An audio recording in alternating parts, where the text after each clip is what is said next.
குமரனும் கங்காவும் வந்து அவங்க வீட்டுக்கு போகிறாங்க. குமரனோட வீட்டுக்கு. அங்கே வந்து எல்லா மக்களும் வந்து கூடியிருக்காங்க. அதை பார்த்து வந்து குமரன் ஒன்றும் புரியாமல் ஓடி போகிறாரு. என்னாச்சு அப்படி சொல்லிட்டு கேட்குறாரு. உடனே வந்து பாடுறா எப்படிலாம் வந்து தகராறு பண்ணிகிட்டு இருக்காங்கன்னு சொல்லிட்டு, அவ்வளோதான்டா நம்ம எடுத்துக்க பார்க்குறாங்கடா, வேணும்னு செய்கிறாங்களா அப்படின்னு நிறைய பேர் அங்கே இருக்காங்க. என்ன நடக்குது இங்கே, என்னங்க நீங்கள், நான் தான் ஆல்ரெடி உங்ககிட்ட பேசியிருந்தேன்ல, எதுக்காக இப்படிலாம் பண்ணுறீங்க, இங்கே பாருப்பா இந்த இடம் வரைக்கும் இது வரைக்கும் என்னோட இடம்ப்பா, யாருமே வந்து எடுக்க முடியாதுப்பா, டேய் ஏன்டா இப்படி அநியாயம் பண்ணுறீங்க, இதெல்லாம் எங்கள் இடம் இப்படி இப்படி ஆமாம் சார் எங்ககிட்ட பத்திரமும் இருக்குது, இங்கே பாருங்கள் என்னன்னாலும் சரி நான் அளக்கும் போது கரெக்டாக தான் அளக்குறேன் புரியுதா அப்படின்னு சொல்லிட்டு அவர் அளக்குறவங்களுக்கும் ஆல்ரெடி வந்து கூட்டிகிட்டு வந்த ஆளுங்க எல்லாமே வந்து அவங்களுக்கு சப்போர்ட் பண்ணுறாங்க. அதனால் குமரன் ஒன்றுமே புரியல. கூட சேர்ந்து அவங்க அம்மா வந்து பேசிட்டதால அவங்க ரொம்ப கோவப்படுறாங்க. உடனே வந்து உங்கள் அம்மாவை அமைதியாக இருக்க சொல்ல, அப்போ அவ்வளோதான் சொல்லிட்டேன், அப்புறம் நீங்கள்லாம் இந்த ஏரியாவில் இருக்க முடியாது அப்படின்னு சொல்லிட்டு ரொம்ப மிரட்டுறாங்க. பாத்தியாடா இவனை நம்ம சொந்த ஊரில் நம்மளே துரத்திடுவானா அப்படின்னு சொல்லிட்டு குமரனோட அம்மா பேசுகிறாங்க. அம்மா நீ அமைதியாக இருமா, ஒரு நிமிஷம் இருமா, நான் பேசுகிறேன், என்னடா இது இப்படி பேசிகிட்டு இருக்க, இந்த மாதிரிலாம் பேசினா வேலைக்கே ஆகாதுடா அப்படின்னு சொல்லிட்டு அவங்க அம்மா சொல்கிறாங்க. ஒரு நிமிஷம் இருமான்னு சொல்லிட்டு ரெண்டு சைடும் குமரன் சமாதானப்படுத்த முயல்றாரு. ஆனால் சமாதானப்படுத்த முடியல.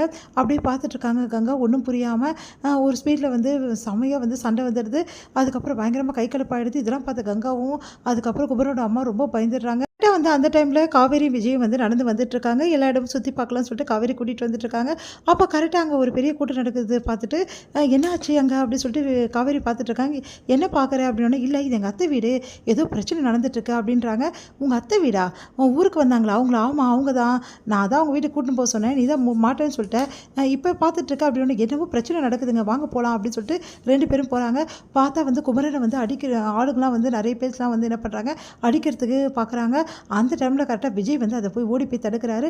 தடுத்துட்டு வந்து என்ன நினச்சிட்டு இருக்கீங்க மனசில், அவ்வளோதான் எல்லாருக்கும் எதுக்காக அடிக்கிறீங்க அப்படின்னோடனே, என்ன நீ புதுசாக வந்துட்டு ஓவராக பேசுகிறியா, இந்த ஊருக்காரனா நீ, இல்லை வெளியூர்காரன் தானே, உன் வேலையை பார்த்துன்னு போ, இவனுக்கு உனக்கு என்ன சம்மந்தம் இருக்கணும்னே. உடனே செமையாக டென்ஷனாகிறார் விஜய். இவர் எங்கள் சொந்தக்காரங்க புரியுதா, இவர் எனக்கு சகலை, அவ்வளோதான், யாரையும் சும்மா இருக்க மாட்டேன், நான் வெளியூர்காரனா சும்மா போயிடணுமா, நீ என்ன வேணாலும் அரேஞ்ச் பண்ணுவியா அப்படின்னு சொல்லிட்டு எல்லாரும் வெளுத்து வாங்கிடுறாரு. உடனே வந்து அவங்க அடிக்கிறாங்க. இவரும் வந்து நல்லா போட்டு அடிச்சிடுறாரு.